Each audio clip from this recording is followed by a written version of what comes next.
Las tumbas de Atuan, de Úrsula K. Le Guin. Capítulo 2. La muralla alrededor del lugar. Pasaron los años y olvidó por completo a la madre, sin saber que la había olvidado. Ella era de aquí, del lugar de las tumbas, y siempre lo había sido.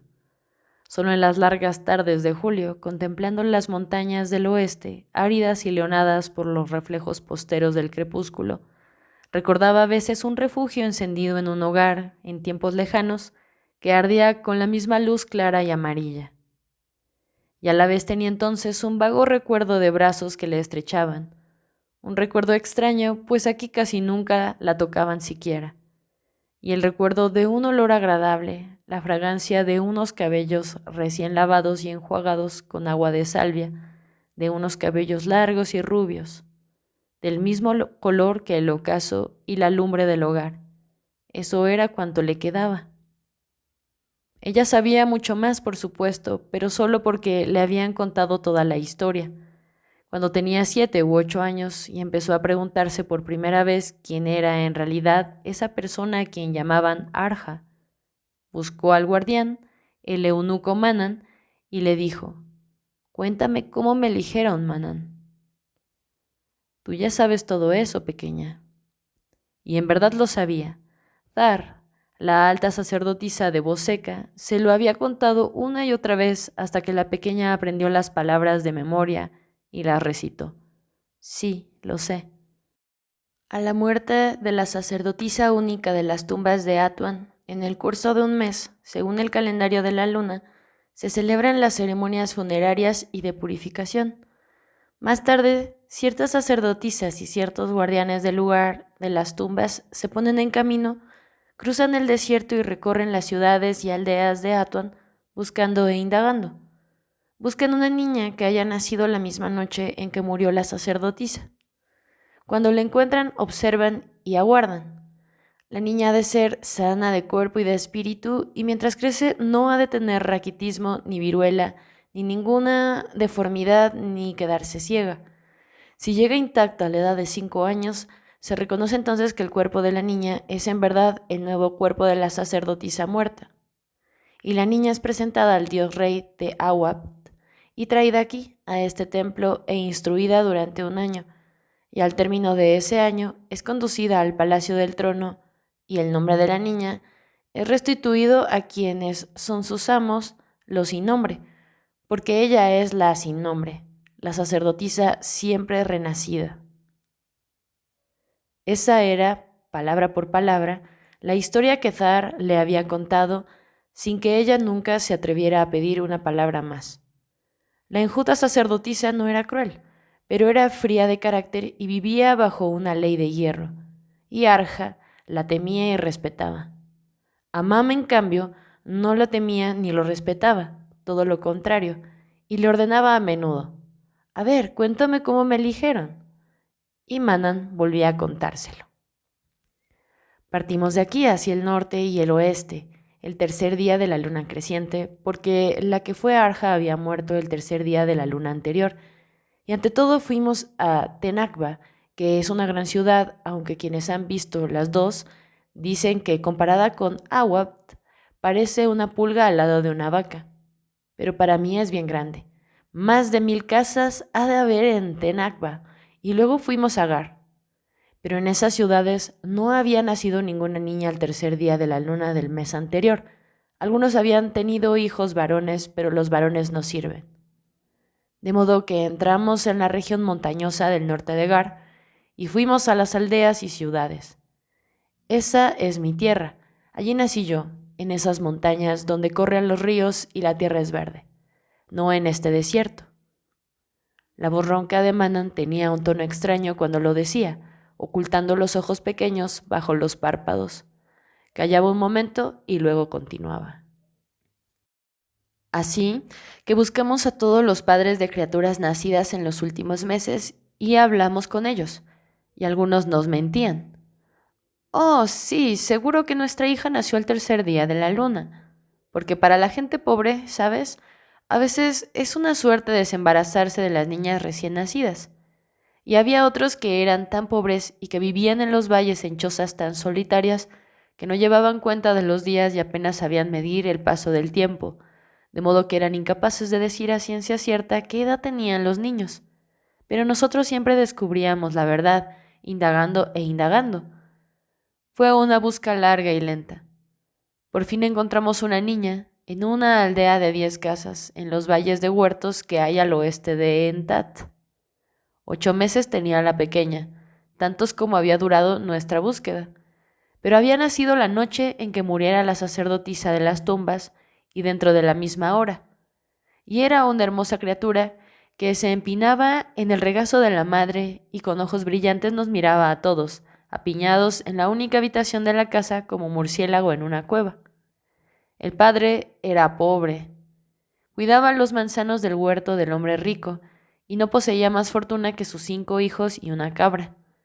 Ni siquiera la casa era suya, y allí estábamos nosotros amontonados, y por la forma que las sacerdotisas miraban a la pequeña y hablaban entre ellas, se adivinaba que creían haber encontrado al fin a la renacida. Y también la madre lo adivinaba. Sostenía a la niña en el regazo en silencio. Así que al día siguiente volvimos a la cabaña. ¿Y qué vemos? La criatura de ojos brillantes tendida en una cuna de juncos, llorando y gritando, el cuerpo cubierto de ronchas y pústulas de la fiebre, y la madre gimiendo más alto que la niña. ¡Ay, ay! Mi pequeña tiene los dedos de la bruja. Eso decía, queriendo decir la viruela. Pero Cósil, que es ahora la suma sacerdotisa del dios rey, se acercó a la cuna y tomó al bebé en brazos. Todos los demás habían retrocedido y yo con ellos. No es que tenga en mucho mi propia vida, mas ¿quién entra en una casa donde hay viruela? Pero ella no estaba asustada, ella no. Alzó a la niña y dijo, no tiene fiebre. Se mojó los dedos con saliva y frotó las manchas rojas que desaparecieron. No eran más que zumo de moras. La pobre tonta de la madre había querido engañarnos y quedarse con la niña. Manan reía a carcajadas mientras recordaba. Mantenía casi impasible la cara amarilla, pero le temblaban los flancos. Entonces el marido la azotó, pues temía la cólera de las sacerdotisas, y pronto regresamos al desierto. Pero cada año alguien de aquí, del lugar, volvía a la aldea de los Pomares a ver cómo seguía la pequeña. Así pasaron 5 años y entonces Thar y Cósil emprendieron el viaje con los guardianes del templo y los soldados del casco rojo que envió el dios rey para que las escoltaran y protegieran.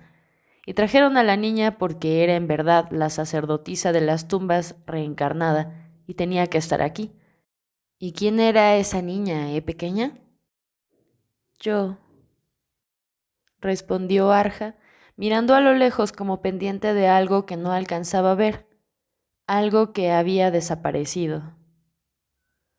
Una vez preguntó, ¿qué hizo la madre cuando fueron a llevarse a la niña?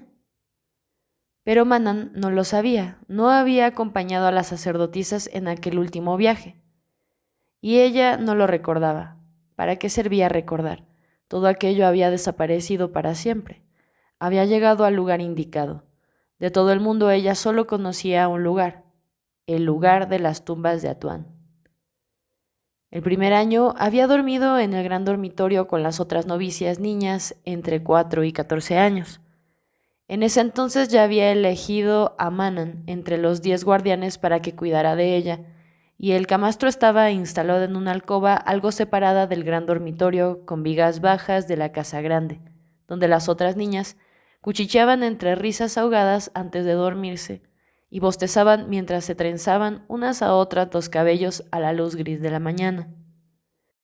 Y desde que le quitaron el nombre y se convirtió en Arja, dormía sola en la casa pequeña, en el lecho y en la alcoba que serían su lecho y su alcoba durante el resto de su vida. Esa era su casa, la casa de la sacerdotisa única, donde nadie podía entrar sin su permiso. Cuando todavía era muy pequeña, le gustaba que la gente llamara humildemente a su puerta y responder, «¿Puedes entrar?». Y la exasperaba que las sumas sacerdotisas Cósil y Thar se consideraran autorizadas para entrar en la casa sin llamar a la puerta.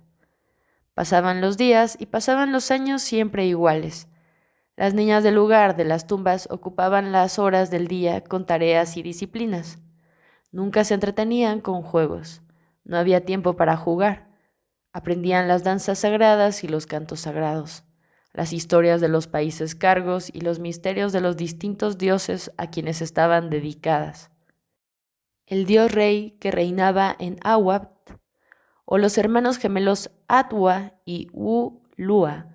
De todas ellas, solo Arja aprendía los ritos de los sin nombre, que eran enseñados por una sola persona, Zar, la sacerdotisa suprema de los dioses gemelos. Esta circunstancia la apartaba de las otras niñas durante 1 hora o más al día, pero al igual que ellas pasaba la mayor parte de la jornada trabajando. Aprendían a hilar y tejer la lana de los rebaños de ovejas y a cultivar, cosechar y preparar los alimentos cotidianos, lentejas, cereales, machacados para el potaje, molidos para el pan ácimo, cebollas, coles, queso de cabra, manzanas y miel. Lo mejor que podía ocurrirles era que les permitiesen ir a pescar en el río de aguas verdes y turbias que corría por el desierto, a 1 kilómetro al nordeste del lugar, almorzar una manzana o una tortilla de maíz fría y estarse el día entero a la seca luz del sol, entre los cañaverales, mirando el agua lenta y verdosa y las sombras de las nubes que poco a poco cambiaban de forma sobre las montañas.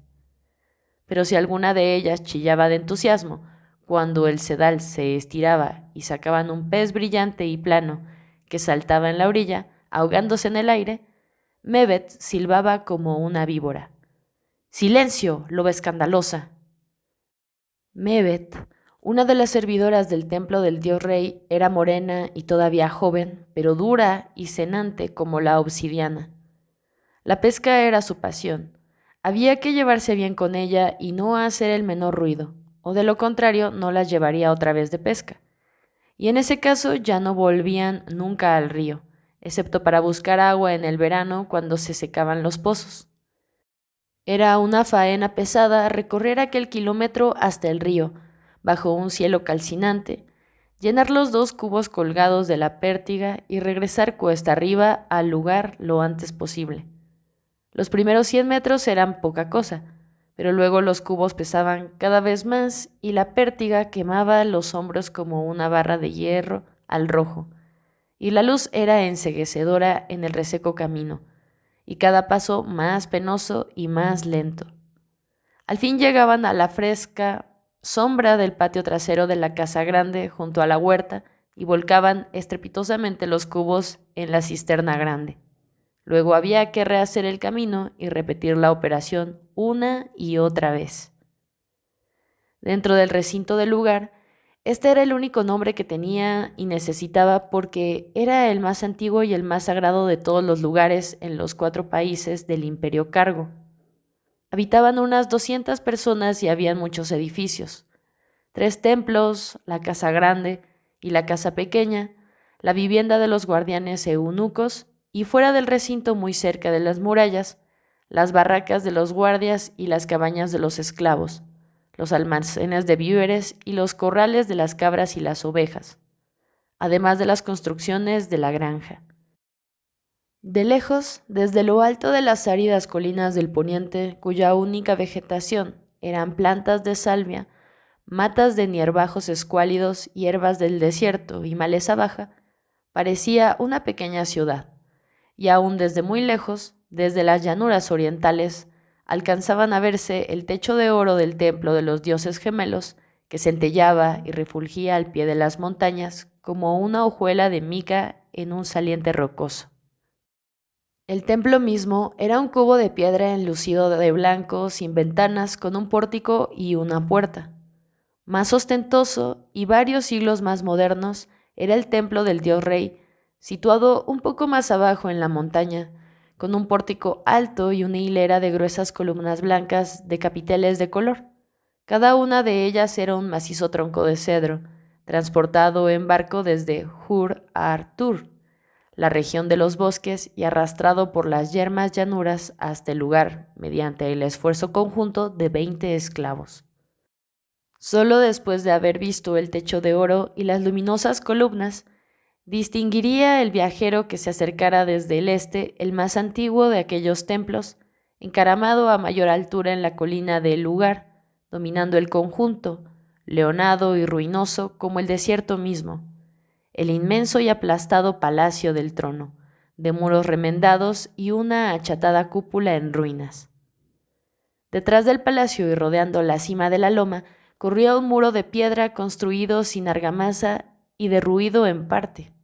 Dentro del espacio amurallado afloraban varias piedras negras de 5 a 6 metros de altura, como dedos gigantescos. En cuanto uno las veía, era imposible dejar de mirarlas. Se erguían llenas de significado y sin embargo nadie sabía qué significaban. Eran 9.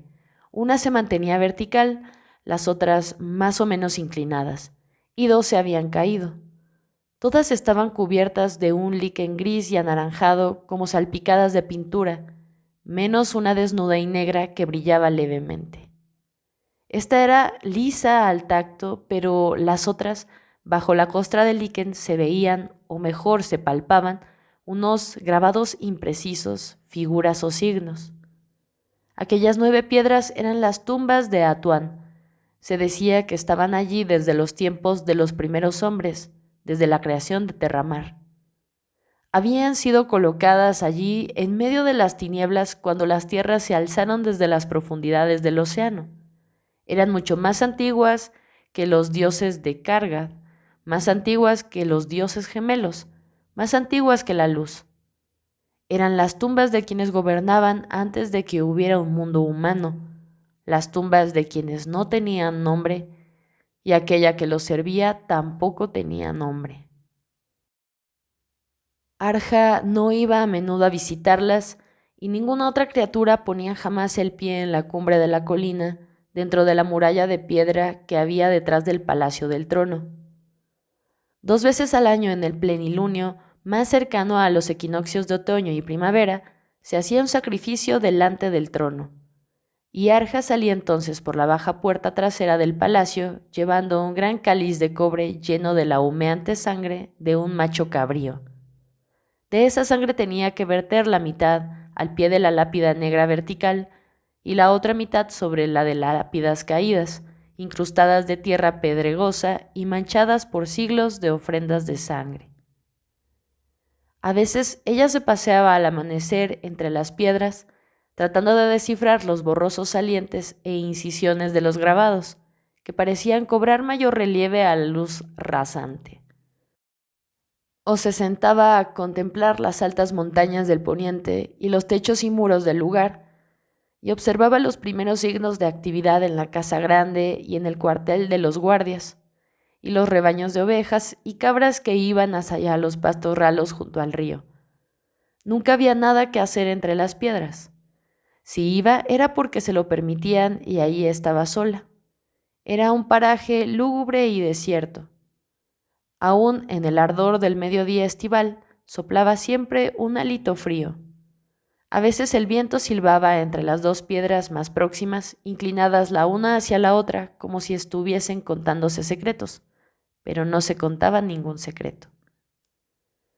De la muralla de las tumbas partía otro muro de piedra más bajo, que trazaban una curva irregular alrededor de la colina e iba a perderse por el norte, en dirección al río. Más que proteger el lugar, lo dividía en 2 mitades. A un lado los templos y las viviendas de las sacerdotisas y los guardianes, a otro los alojamientos de los centinelas y de los esclavos que cultivaban la tierra, cuidaban el ganado y abastecían el lugar.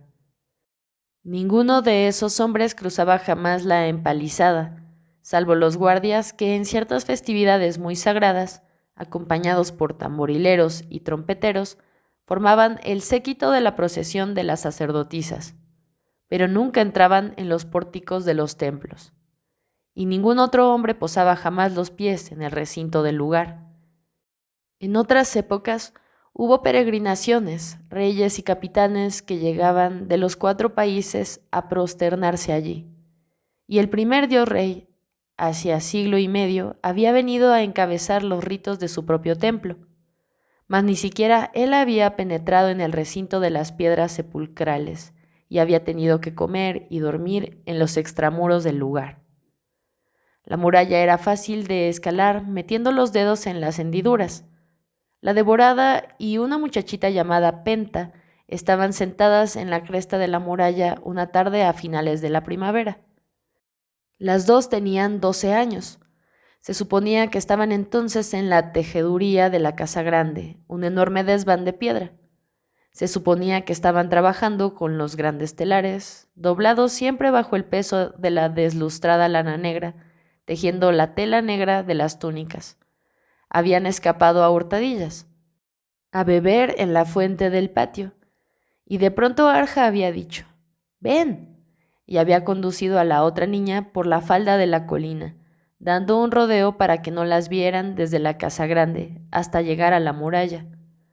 Ahora estaban sentadas en la cima a 3 metros de altura, con las piernas desnudas, colgando por fuera, contemplando las monótonas e inacabables llanuras que se prolongaban por el este y el norte. «Me gustaría ver el mar», dijo Penta. «¿Para qué?», dijo Arja, mascando el tallo amargo de un hierbajo que había arrancado del muro.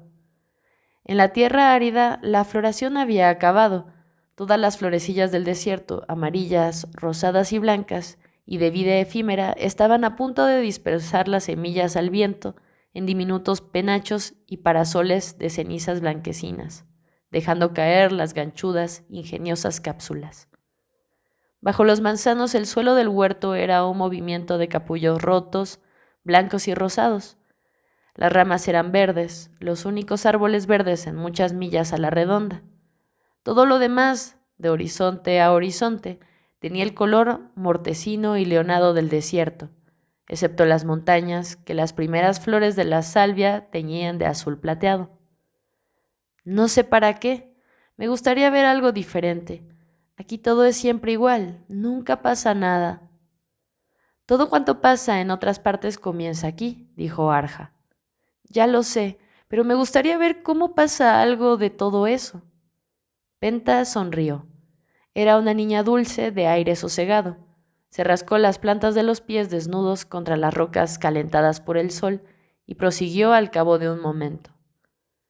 «Yo vivía cerca del mar cuando era pequeña, ¿sabes? Nuestra aldea estaba detrás de las dunas y bajábamos a jugar en la playa.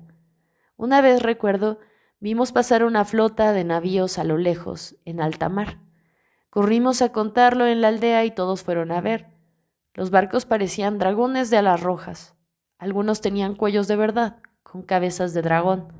Navegaban cerca de Aman, pero no eran navíos cargos, venían del oeste, de los países interiores», dijo el jefe. Todos bajaron a verlos.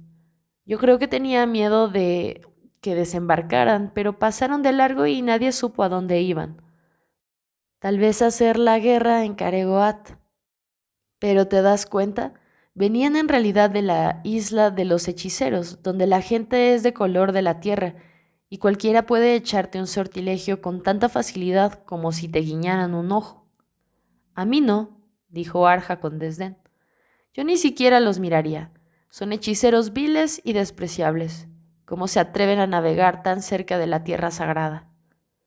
«Bueno, supongo que algún día el dios rey los vencerá y los convertirá a todos en esclavos, pero ojalá pudiera ver el mar. Había unos pulpos pequeñitos en los charcos de la marea, y si les gritabas ¡bú!, se ponían completamente blancos. Ahí viene el viejo Manan, buscándote». El guardián y sirviente de Arja se acercaba a pasos lentos por el lado inferior de la muralla. Se agachó a arrancar una cebolla silvestre de las que llevaba en la mano toda una ristra, y luego se irguió y miró en torno a sus ojillos pardos y apagados. Había engordado con los años, y la piel amarillenta y lampiña relucía al sol. «Déjate caer por el lado de los hombres», musitó Arja, y las dos chiquillas ágiles como lagartijas se deslizaron por la cara externa del muro hasta quedar colgando por debajo del borde, invisibles desde el interior. Oyeron acercarse las lentas pisadas de Manan. «¡Ujú, ujú, cara de patata!», canturreó Arja en un susurro burlón tan débil como el silbido del viento sobre las hierbas. Los pesados pasos se detuvieron. «Hola», dijo la voz ambigua. «¿Pequeña? ¿Arja?» Silencio. Manan siguió caminando. Cara de patata. Panza de patata», la imitó Penta y gimió sofocando la risa. «¿Hay alguien ahí?» Silencio. Bueno, suspiró el eunuco, y los lentos pies siguieron adelante. Cuando hubo desaparecido detrás de la ladera, las niñas volvieron a encaramarse en lo alto del muro. Penta tenía la cara roja de risa y sudor, pero Arja parecía furiosa. «Ese viejo carnero estúpido me persigue por todas partes». «Tiene que hacerlo», le dijo Penta conciliadora. «Es su trabajo velar por ti». «Aquellos a quienes yo sirvo velan por mí. A ellos tengo que complacer, solo a ellos y a nadie más. Esas viejas y esos mitad hombres tendrían todos que dejarme tranquila. Yo soy la sacerdotisa única». Penta se quedó mirándola. «Ya, Arja», dijo con voz débil, «ya sé que lo eres». «Pues tendrían que dejarme en paz y no darme órdenes a todas horas». Penta no dijo nada durante un rato, pero suspiró y siguió sentada, balanceando las piernas rollizas y contemplando las vastas y descoloridas tierras que subían tan poco a poco hasta el horizonte alto, borroso e inmenso. «Bien sabes que muy pronto serás tú quien dé las órdenes», dijo al cabo, en voz baja. «Dentro de 2 años ya no seremos niñas. Tendremos 14 años. Yo iré al templo del dios rey y todo seguirá más o menos igual. Pero entonces tú serás de verdad la suma sacerdotisa, y hasta Cosil y Tar tendrán que obedecerte». La devorada no respondió. Tenía la cara tensa, y bajo las cejas obscuras los ojos reflejaban el pálido resplandor de la luz del cielo. «Tendríamos que volver», dijo Penta. «No». «Pero la maestra de los telares podría decírselo a Thar, y pronto será la hora de los 9 cánticos. Yo me quedo aquí, y tú también te quedas». «A ti no te castigarán, pero a mí sí», dijo Penta con su dulzura habitual. Arja no respondió. Penta suspiró y no se movió. El sol se iba hundiendo en las altas brumas de la llanura. Muy lejos, en el largo y suave declive de los campos, tintineaban débilmente las esquilas de las ovejas y balaban los corderos. El viento primaveral soplaba en las ráfagas ligeras, secas, aromáticas. Los 9 cánticos ya casi habían terminado cuando las 2 niñas regresaron. Mebet las había visto sentadas en el muro de los hombres y había dado cuenta a su superior, Cosil, la suma sacerdotisa del dios rey. Cosil era de pies pesados, de cara grave. Les habló a las 2 niñas sin la menor expresión en el rostro ni en la voz, y les ordenó que la siguieran. Las condujo por los corredores de piedra de la casa grande. Salieron por la puerta principal y subieron la cuesta hasta el templo de Atwa y Ulua. Allí habló con la suma sacerdotisa del templo, Thar, alta, seca y enjuta como una pata de gramo. Cosil dijo a Penta: «Quítate la túnica».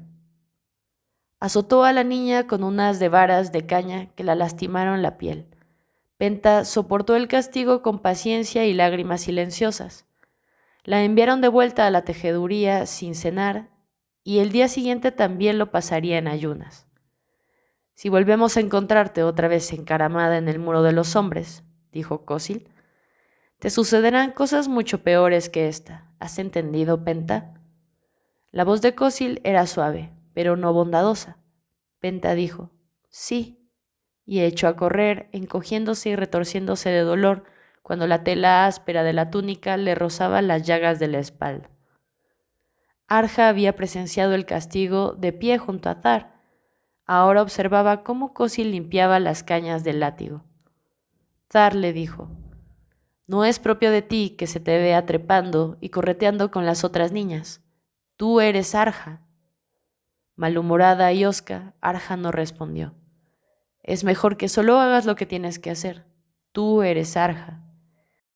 Por un instante, la niña alzó la mirada al rostro de Thar y luego al de Cosil, y sus ojos eran como abismos pavorosos de rabia y odio.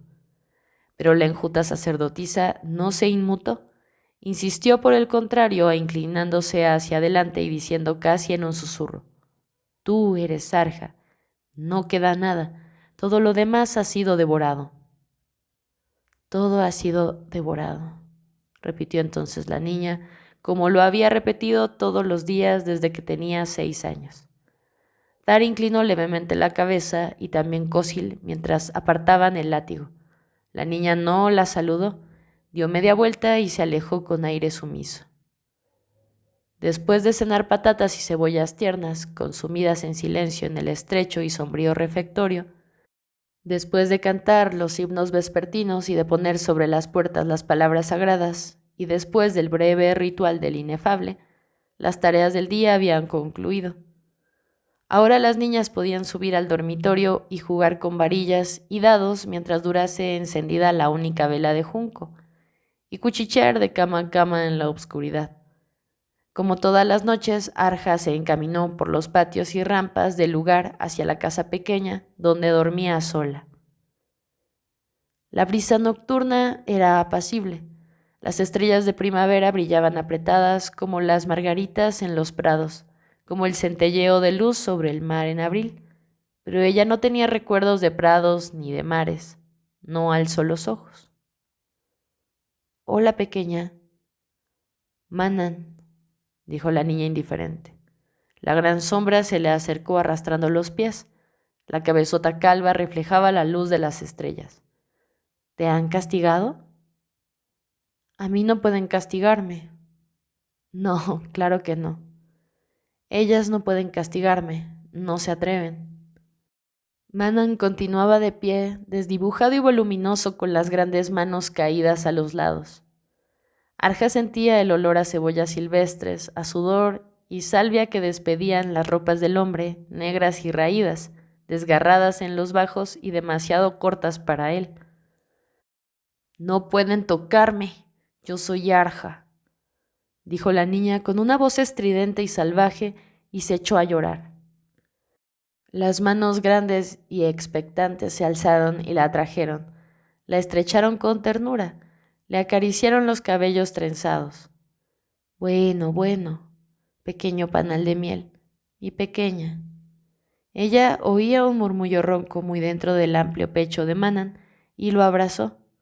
Pronto dejó de llorar, pero continuó aferrada a Manan como si no pudiera sostenerse en pie.